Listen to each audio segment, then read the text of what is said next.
هن لباس لكم وأنتم لباس لهن وقال النبي صلى الله عليه وسلم الدنيا متاع وخير متاع الدنيا المرأة الصالحة أو كما قال عليه الصلاة والسلام।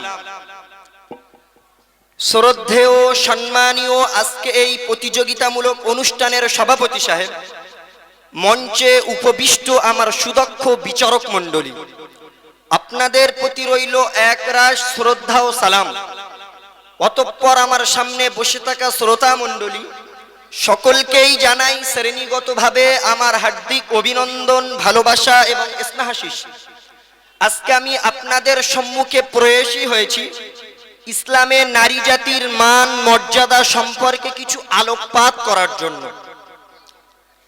সম্মানীয় শ্রোতা মণ্ডলী, আজ যদি আমরা ইসলাম ধর্মের আবির্ভাবের পূর্বে অন্ধকার যুগের বর্বরতা ও জাহিলিয়াতের যুগের দিকে দৃষ্টিপাত করি, তাহলে জানতে পারবো নারী জাতির প্রতি হওয়া নির্মম নির্যাতন, নিপীড়ন, অত্যাচার, অনাচার, অবিচার, ব্যভিচার ও শোষণের এক বেদনাদায়ক অধ্যায়। কিন্তু ইসলাম ধর্ম নারী পুরুষ নির্বিশেষে সকল মানবকে দিয়েছে সমধিকার, যা বিশ্বের কোনো ধর্ম দিতে পারেনি। এবার আসুন আমি আপনাদের দৃষ্টি আকর্ষণ করছি ইসলাম ব্যতীত অন্য ধর্মের নারীর করুণ পরিস্থিতির দিকে। প্রাচীন হিন্দু শাস্ত্রে নারীকে মৃত নরক, আগুন, বিসর্প বলে আখ্যায়িত করা হয়েছিল। ধন দৌলত, দেব দেবী ও প্রতিমার সন্তুষ্টির জন্য কখনো বলির কাঠগড়ায় দাঁড়াতে হয়েছিল, আবার সতীদাহ প্রথা পালন করতে বাধ্য করা হয়েছিল।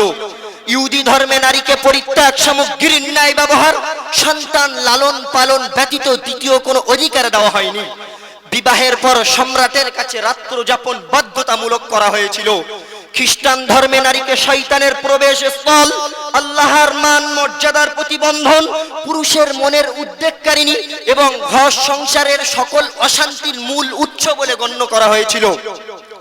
পারসিক ধর্মে নারীকে জাতির সম্পদ ও তার সাথে যৌনচার হালাল বলে সমাজে প্রচলিত করা হয়েছিল।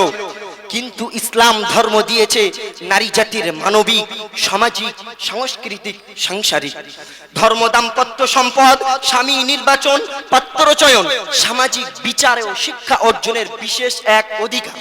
তাই তো ইসলামের ধর্মগ্রন্থ পবিত্র আল কোরআন নারীর প্রতি হওয়া বর্বরতা, অকাট্য অত্যাচার ও জীবন্ত সমাবিষ্ট বন্ধ করে মর্যাদার উচ্চ শিখরে সমাসীন করতে দায়িত্বহীন ভাষায় ঘোষণা করলো, ওয়ালা তাকতুলু আওলাদাকুম খাশিয়াতা ইমলাক।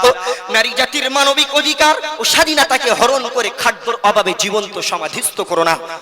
প্রাক অন্ধকার যুগে ছিল না নারী জাতির কোন সামাজিক অধিকার, পতিত হচ্ছিল ঘৃণার পাত্রীতে। আল কোরআন নারীর প্রতি হওয়া সামাজিক ঘৃণা দুর্ভীত করে মর্যাদার অধিকার অধিষ্ঠিত করে পবিত্র আল কোরআন দায়িত্বহীন ভাষায় বলে উঠল, ফাইন কারিহতুমুহুন্না ফাআসা আন তাকরাহু শাইআন ওয়া ইয়াজআলাল্লাহু ফীহি খায়রান কাসীরা।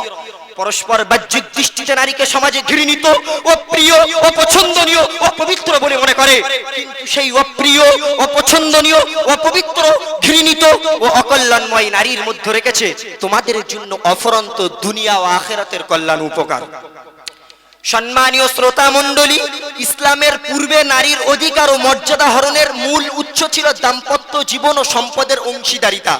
কিন্তু ইসলাম ধর্ম নারীর প্রতি ঘৃণা সেই মূল উৎসকে চিরদিনের জন্য মূলেচ্ছেদ করে দিয়ে দাম্পত্য সম্পদের অধিকারী দিতে গিয়ে কোরআন ঘোষণা করলো, লিন নিসাই নাসিবুম মিম্মা তারাকাল ওয়ালিদান। পিতামাতার রেখে যাওয়া সম্পদে নারীর অধিকার বিদ্যমান। দাম্পত্য জীবনের অধিকারে দিতে গিয়ে কোরআন ঘোষণা করলো, হুন্না লিবাসুল লাকুম ওয়া আনতুম লিবাসুল লাহুন। নারী পুরুষের পোশাকের নাই এবং পুরুষ নারীর পোশাকের নাই। বিশ্বনবী সাল্লাল্লাহু